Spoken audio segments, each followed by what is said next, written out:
She was 4 years old, and she said he would tie my hands and my feet, and he would do horrible things to me. It was just miserable for my children, it was miserable for me. When I attended school functions, I would go into the bathroom and drink. I started using meth. My father still uses. My sister, she still uses. She's had her children taken away from her. Whenever I was 12 years old, or 13 years old, I started using marijuana. My parents used to blow it in my face when I was a baby. And I was real young to put me to sleep. I'm raising my granddaughter Corbeth. I've adopted her. My daughter Chandra was bipolar. She was not able to take care of Corbeth. Alcohol was a awful drug for me, and I don't distinguish alcohol from any other drug. It very much is a drug for me. My granddaughter was living with a man. She was 4 years old, and he was abusing her. It is so crazy because some days, say if my son has a seizure, then everything is focused on him, and I have to be at the hospital or take him to a medical appointment, and then now I have the baby who has his own medical appointments. I started suffering blackouts.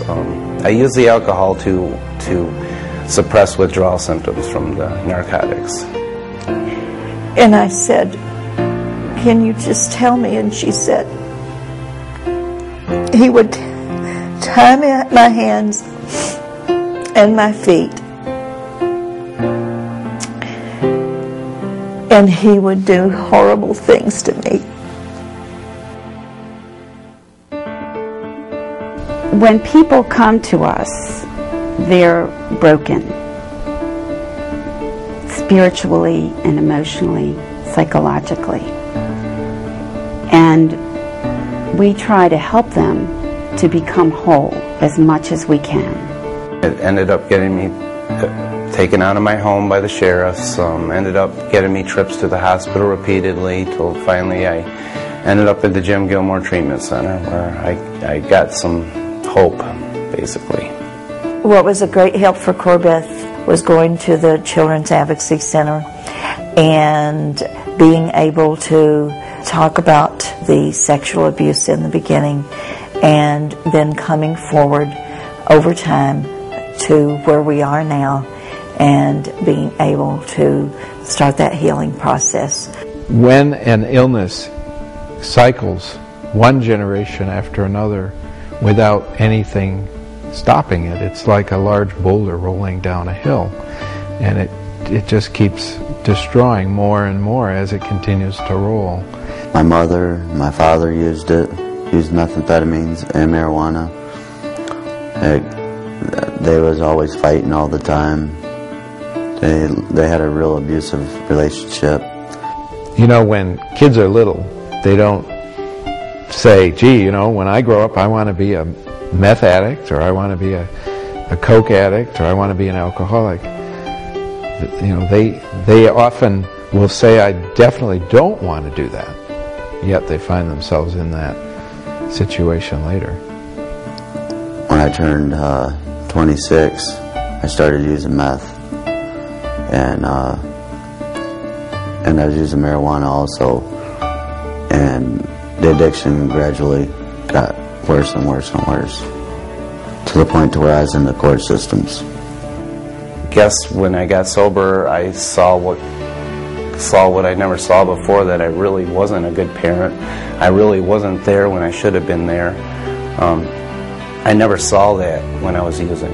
Just time for me to break the cycle, because if I don't break it, then my daughter will be a user, her daughter, or her son, her children. So it's got to stop somewhere, and hopefully it stops with me. Well, the Community Healing Centers is a network of programs that provide the treatment and the introduction to the recovery community that people need, and they're located all over the region. And these are our community members, and we're here to help them become good, functioning human beings again. That's our goal. I started going to this group at the Guidance Clinic 7 years ago because I felt that I needed the support. It's other caregivers of children, of sexually abused children, and we go there. We have different topics that we talk about. Early intervention is helping me to be a stronger parent, to be a better parent, and to help me cope with having special needs children. I go to intensive outpatient program. They give us the tools to use, to teach us not to use. CPS referred me to the Parents as Partners program, and I have a counselor that comes to my house and visits with me and talks to me and stuff. The treatment center helped me get sober and helped me get my life back, and I very much learned that I cannot drink anything, have any substances, it's total abstinence or nothing. It makes me feel good to have help like that, because I know that there's other people out there who are willing to help me with my kid, and this doesn't make me feel as low about not knowing how to do that kind of stuff. The great and wonderful thing that the Healing Center has done for me is showed me that there is hope towards my future, that there is a future. It's given me hope that, there's someone out there who cares, and I'm being directed in the right path to advocate for my children.